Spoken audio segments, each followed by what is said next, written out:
Hello बच्चों, स्वागत है आप सबका हमारे इस नए लेक्चर में क्वाड्रेटिक इक्वेशंस के। और बच्चों, आप सबको याद ही होगा कि हम एक स्टैंडर्ड बुक को सॉल्व कर रहे हैं जिसका नाम आपको नीचे बॉक्स पर दिखाई देगा।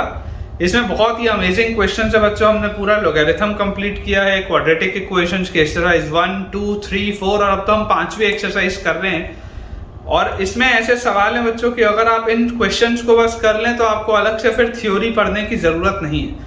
लेकिन हाँ, ये वाले सवाल आपसे तभी बनेंगे जब आपकी थ्योरी स्ट्रांग हो।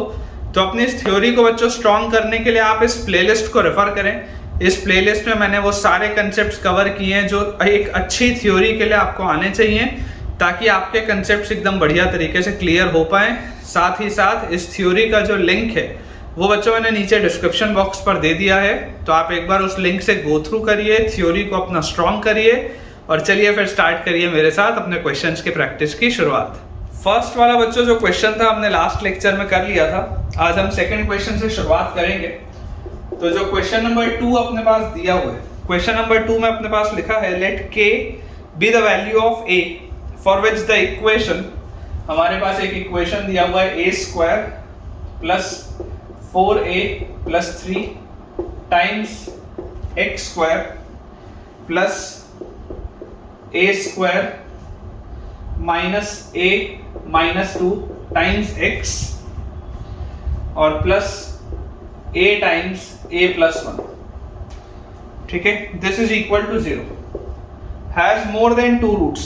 मतलब a की वो वाली वैल्यू जिसके लिए इस इक्वेशन के 2 से ज्यादा रूट्स होते हैं, उस वैल्यू को बोला गया है k। ठीक है, तो a की वैल्यू जब k होगी, जब a की वैल्यू k होगी तो the above equation has more than 2 roots, has more than 2 roots, ये अपने को बोला जा रहा है। The above equation has more than 2 roots, ये अपने को बोला जा रहा है। तो सबसे पहले तो अपन बच्चों इतना हिस्सा सॉल्व करते हैं, फिर इसके आगे का पोर्शन देखेंगे। अब आप जानते हैं क्वाड्रेटिक के अगर बच्चों 2 से ज्यादा रूट्स होते हैं तो उसका मतलब क्या होता है? उसका मतलब होता है कि ये एक क्वाड्रेटिक इक्वेशन आइडेंटिटी बन जाती है। और क्वाड्रेटिक इक्वेशन आइडेंटिटी का मतलब होता है कि x स्क्वायर का जो कोफिशिएंट होगा, x स्क्वायर का कोफिशिएंट भी 0 होगा, x का जो कोफिशिएंट होगा, x का कोफिशिएंट भी 0 होगा, और ये जो कांस्टेंट टर्म होगा, ये कांस्टेंट टर्म भी 0 होगा। क्वाड्रेटिक इक्वेशन आइडेंटिटी का मतलब क्या होता है कि x स्क्वायर का कोफिशिएंट, x का कोफिशिएंट और कांस्टेंट टर्म सब कुछ 0 के बराबर हो जाए। तो देखिए ये आपके पास लिखा हुआ है a square plus 3a plus a plus 3। ठीक है, मैं फैक्टराइज साथ साथ में इसको कर रहा हूँ। इसको आप लिख सकते हैं a square minus 2a plus a minus 2, और ये तो हमारे पास लिखा हुआ है a टाइम्स a प्लस 1। तो क्लियरली मुझे बच्चों दिखाई दे रहा है, ये लिखा हुआ है a plus 3 times a plus 1, ये 0 के बराबर होगा। ये अपने पास लिखा हुआ है a minus 2 times a plus 1, और ये अपने पास लिखा हुआ है a टाइम्स a प्लस 1। अगर आप इसको ध्यान से ऑब्जर्व करते हैं तो आपको क्लियरली दिखाई देता है कि जब ये a प्लस 1 वाला फैक्टर 0 के बराबर होगा तो ऑटोमेटिकली हमारे पास क्या चीज आ जाएगी? ऑटोमेटिकली हमारे पास ये चीज आ जाएगी कि a की वैल्यू जैसी माइनस 1 के बराबर होगी, ये क्वाड्रेटिक इक्वेशन आइडेंटिटी बन जाएगा। ठीक है, ये चीज तो अपने को आ गई समझ में। अब इसके बाद बोला गया है if the expression x square plus 3m plus 1 times x, एक एक्सप्रेशन है x square plus 3m plus 1 times x और plus m square minus 4 is less than 0। x square plus 3m plus 1 times x plus m square minus 4 is less than 0 for all x belonging to k से k plus 1, for all x belonging to k से लेकर k plus 1 तक। Then find the number of integral values of m in the range of m। ठीक है, integral values of m in the range of m। अब देखिए आपको इसमें करना क्या है। आपको बोला जा रहा है कि अगर ये इक्वेशन लेस देन 0 है for all x belonging to k से k प्लस 1, तो k की वैल्यू तो क्या है? k की वैल्यू a थी, मतलब k की वैल्यू आपके पास माइनस 1 आ गई। जैसे आप k की वैल्यू माइनस 1 रखेंगे, ये इंटरवल आपके पास क्या आ जाएगा? ये इंटरवल आपके पास आ जाएगा माइनस 1 से लेकर 0 तक। तो बच्चों ये माउथ ओपनिंग अपवर्ड्स पैराबोला आपके पास अगर इस तरीके का है तो क्लियर सी बात हमको समझ में आती है कि जरूर माइनस 1 यहाँ पर होगा और 0 यहाँ पर होगा। तभी तो आप गारंटी से बोल सकेंगे कि -1 से 0 के बीच में ये ग्राफ आपका हमेशा नेगेटिव होगा। देखिए आपको बोला जा रहा है कि ये माउथ ओपनिंग अपवर्ड्स पैराबोला है, ये नेगेटिव होना चाहिए -1 से 0 के इंटरवल में। तो अगर -1 और 0 इसके अंदर होगा तो 100% -1 पर भी आपका ग्राफ नेगेटिव होगा, 0 पर भी आपका ग्राफ नेगेटिव होगा। और लिमिटिंग केस में क्या हो सकता है कि 0 पर भी इसकी वैल्यू 0 हो जाए और -1 पर भी इसकी वैल्यू 0 हो जाए, ये लिमिटिंग केस है। अदरवाइज तो -1 और 0 इसके अंदर होने चाहिए। तो जो क्लियरली बच्चों मैं बात बोल सकता हूँ, क्या बोल सकता हूँ कि फंक्शन की वैल्यू -1 पर लेस देन इक्वल टू 0 होनी चाहिए और फंक्शन की वैल्यू 0 पर भी लेस देन इक्वल टू 0 होनी चाहिए। ये बात हमको समझ में आनी चाहिए, ठीक है, बहुत इंपॉर्टेंट ये बात है, ये अपने को समझ में आना चाहिए। अब अगर बेटा ये वाली चीज हमको समझ में आती है तो यहाँ से आप देखिए फंक्शन की वैल्यू -1 पर निकलेगी कितनी। फंक्शन की वैल्यू अगर आप -1 पर निकालेंगे तो -1 का स्क्वायर मतलब 1, फिर यहाँ पे आप -1 जब रखेंगे तो आपके पास यहाँ से आ जाएगा -3m -1 और plus m square -4 plus m square -4, this should be less than equal to 0। तो यहाँ से अपने पास आ गया -1 प्लस 1 कट गया तो ये आ गया m स्क्वायर और -3m -4, this is less than equal to 0। तो यहाँ से अपने पास आ जाएगा m square -4m plus m, ये अपने पास आ गया -3m और -4 is less than equal to 0। तो m -4 multiplied with m plus 1 is less than equal to 0, ये अपने पास आता है। और जैसी बच्चों ये चीज अपने पास आती है तो यहाँ से आप देखिए आप इंटरवल में बनाएंगे, ये -1 है, ये 4 है, this is positive negative positive. तो लेस देन इक्वल टू 0 मतलब क्या हो गया, लेस देन इक्वल टू 0 मतलब आपके पास आ गया m belongs to close bracket -1 से लेकर 4 तक, ठीक है, m belongs to close bracket -1 से लेकर 4 तक, ये अपने पास आता है। अब एट द सेम टाइम अगर बच्चों मैं देखूं दूसरे वाले को कि फंक्शन की वैल्यू 0 पर भी लेस देन इक्वल टू 0 होनी चाहिए, तभी तो आप ये इंश्योर कर पाएंगे ना कि -1 से 0 में ये पूरा आपका हमेशा ही नेगेटिव है। तो यहाँ से आपके पास देखिए क्या आ जाएगा, फंक्शन की वैल्यू 0 पर अगर मैं निकालूं तो फंक्शन की वैल्यू 0 पर मेरे पास आएगी वो 0, ये 0, तो m square -4, this should be less than equal to 0। तो यहाँ से अपने पास आ गया m -2 into m plus 2 should be less than equal to 0। तो m बिलोंग्स टू अपने पास आ गया क्लोज ब्रैकेट -2 से 2। अब अगर आप बच्चों इनमें इंटरसेक्शन इनका देखेंगे तो देखिए अगर मैं नंबर लाइन बनाऊं और नंबर लाइन में अगर मैं इस क्रिटिकल पॉइंट को प्लॉट करूं तो क्रिटिकल पॉइंट है -2, फिर है क्रिटिकल पॉइंट -1, उसके बाद है 2 और उसके बाद है 4। एक अपने को बोलता है कि -1 से लेकर 4 में आपको जो लेना है आप वो ले लीजिए, दोनों में क्लोज ब्रैकेट है, और एक अपने को बोलता है कि -2 से लेकर 2 तक आपको जो लेना है आप वो ले लीजिए, दोनों में क्लोज्ड है। अगर मैं इनमें बच्चों इनका कॉमन इंटरसेक्शन देखूं तो कॉमन इंटरसेक्शन कहां पर आ रहा है, -1 से लेकर 2 तक, मतलब आपका आंसर क्या आएगा, m belongs to close bracket -1 से लेकर 2 तक, ये आपका आंसर है, m belongs to close bracket -1 से लेकर 2 तक। हमसे इसमें बोला जा रहा है then find the number of integral values of m in the range of m। ये जो m का रेंज आ रहा है इसमें कितनी इंटीग्रल वैल्यूज आ रही हैं, तो टोटल इंटीग्रल वैल्यूज हमारे पास क्या क्या है, टोटल अगर आप इंटीग्रल वैल्यूज लेंगे m की तो टोटल इंटीग्रल वैल्यूज आपके पास आ जा रही है -1, 0, 1 एंड 2। तो there are 4 integral values of m, इसलिए इसका आंसर बच्चों आ जाएगा 4। नेक्स्ट बच्चों अपने पास इसमें दिया हुआ है क्वेश्चन नंबर 3 में लिखा हुआ है अपने पास कि let alpha beta be the real roots of the equation x square plus ax plus b equal to 0, x square plus ax plus b equal to 0, ठीक है। इसके रूट्स हैं हमारे पास अल्फा एंड बीटा।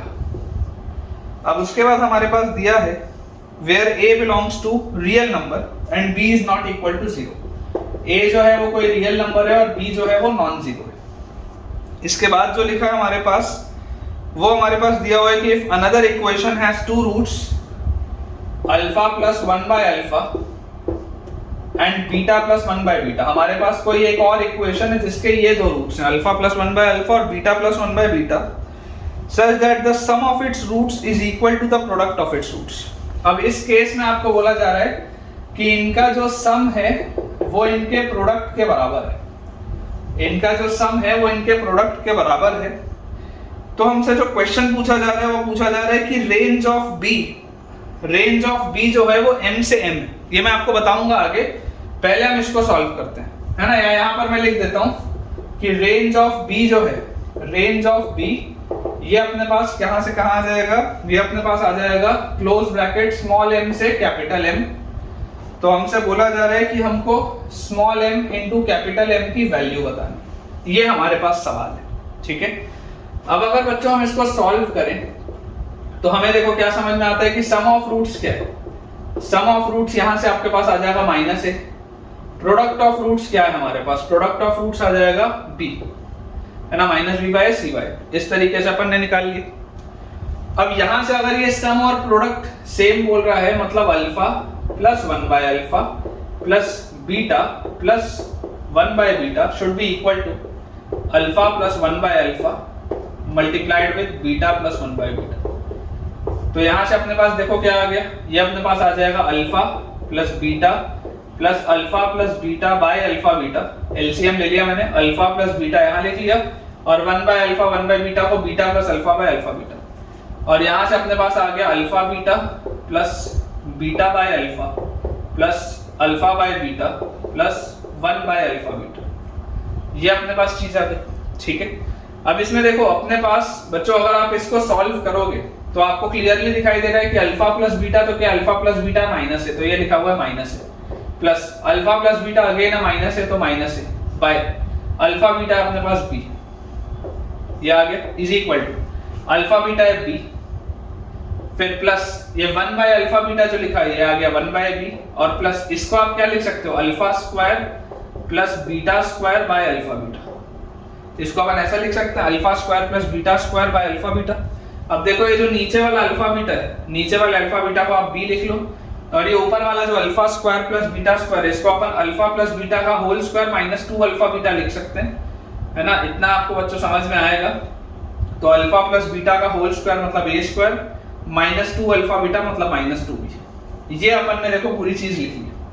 अब जैसी बच्चों ये हमने चीज लिख ली है, हम यहाँ पर अगर इसका एलसीएम ले तो ये लिखा हुआ है -ab minus a is equal to, इसका भी देखो एलसीएम भी आएगा, इसका एलसीएम भी था तो ये आ गया अपने पास b square plus 1 plus a square minus 2b। दोनों जगह से b को हमने कैंसिल आउट कर दिया क्योंकि b तो नॉन जीरो है। अब अगर इसको बच्चों में एक a में क्वाड्रेटिक बना के लिखूं तो ये मेरे पास लिखा हुआ है a स्क्वायर, फिर इस पूरे को अगर मैं वहां ले जाऊं तो plus a times b plus 1, ठीक है ना, प्लस ab प्लस a इधर आ गया, और plus b square minus 2b plus 1 लिखा हुआ है, मतलब प्लस अपने पास आ जाएगा b माइनस 1 का होल स्क्वायर, ठीक है, प्लस अपने पास आ जाएगा b माइनस 1 का होल स्क्वायर। ये अपने पास चीज लिखी, ये आपके पास एक क्वाड्रेटिक है, आपको b के रेंज की बात हो रही है, आपको बोला जा रहा है a जो है वो रियल नंबर है। अब अगर a रियल नंबर है तो जरा सोच के देखिए, if a is a real number तो इस क्वाड्रेटिक का discriminant greater than equal to 0 होना चाहिए। तो अगर इसका बच्चों discriminant greater than equal to 0 होगा मतलब b स्क्वायर मतलब b प्लस 1 का होल स्क्वायर माइनस 4a और c की जगह अपने पास आ जाएगा b माइनस 1 का whole square. This should be greater than equal to 0। ये अपने पास चीज आती है। इसको मैं यहाँ ऊपर सॉल्व कर लेता हूँ। इसको देखो अपन क्या लिख सकते हैं, b प्लस 1 का होल स्क्वायर, और ये 4 को अगर मैं अंदर ले जाऊं तो माइनस 2b माइनस 2 का whole square, this is greater than equal to 0। अब देखो x square minus y square की आइडेंटिटी है, तो फैक्टराइज करने के लिए x minus y into x plus y, तो b plus 1 plus 2b minus 2 और b plus 1 minus 2b plus 2, this is greater than equal to 0। तो ये अपने पास आ गया 3b minus 1 multiplied with 3b minus 1 multiplied with minus b plus 3 is greater than equal to 0। और अगर मैं इसमें से माइनस साइन कॉमन लेके हटा दूं तो ये बच्चों जो ग्रेटर देन इक्वल टू 0 था ये लेस देन इक्वल टू 0 बन जाएगा, और यहां से मेरे पास नंबर लाइन बन जाएगी इसकी 1/3 और 3, this is positive negative positive. तो b अपने पास आ गया फ्रॉम 1/3 से लेकर 3 तक, b अपने पास आ गया फ्रॉम 1/3 से लेकर 3 तक। तो जहां आपको बच्चों ये बोला जा रहा है कि रेंज ऑफ b जो था, रेंज ऑफ b आपके पास था स्मॉल m से लेकर कैपिटल M तक। रेंज ऑफ b जो आपके पास था वो था स्मॉल m से लेकर कैपिटल M तक। तो जरा अब आप खुद से सोच के इसको बच्चों देखिए कि स्मॉल m आपके पास क्या आ जाएगा 1/3, कैपिटल M आपके पास क्या आ जाएगा 3। तो ऑटोमेटिकली जो हमसे पूछा जा रहा है small m into capital M, इसका आंसर क्या आ जाएगा 1। इंटीजर टाइप क्वेश्चन है, आसान सा क्वेश्चन है, मुझे पूरी उम्मीद है कि आपको अच्छे से समझ में आया होगा। तो ठीक है बच्चों, आज का लेक्चर अपन थोड़ा सा छोटा रखते हैं क्योंकि ये लेंदी क्वेश्चंस हैं, इसलिए आज हमारे सिर्फ 2 सवाल हो पाए। ऐसे मुझे आज 4 आपको सवाल कराने थे, लेकिन मेरा पर्पस बहुत क्लियर है कि भले टाइम अपने को ज्यादा लगे, भले थोड़ा सा आपको पेशेंस रखना पड़े, लेकिन आपको फायदा होना चाहिए क्वेश्चन प्रैक्टिस से। और आप चाहें तो ये सारे के सारे लेक्चर्स एक साथ भी देख सकते हैं। ठीक है ना। अगर कोई लाइव इन्हें देख रहा होगा रोज एवरीडे बेसिस पे तो जरूर उसके लिए थोड़ा सा टाइम टेकिंग हो सकता है, लेकिन अगर आप इस वीडियो को साल भर बाद या 2 साल भर बाद देख रहे हैं अपलोड होने के, तो आप लाइन से सारी की सारी प्लेलिस्ट को रेफर कर सकते हैं, पूरी बुक को आप कंप्लीट कर सकते हैं। बहुत ही अमेजिंग बच्चों ये क्वेश्चंस हैं। तो अगर आपको आज का लेक्चर अच्छा लगा है तो जल्दी से इस वीडियो को लाइक करें, चैनल को सब्सक्राइब करें और अपने सारे फ्रेंड सर्कल में इस वीडियो को और इस चैनल को रेफर करें, ताकि उन सबकी जेईई की प्रिपरेशन बहुत बढ़िया तरीके से हो पाए। Thank you.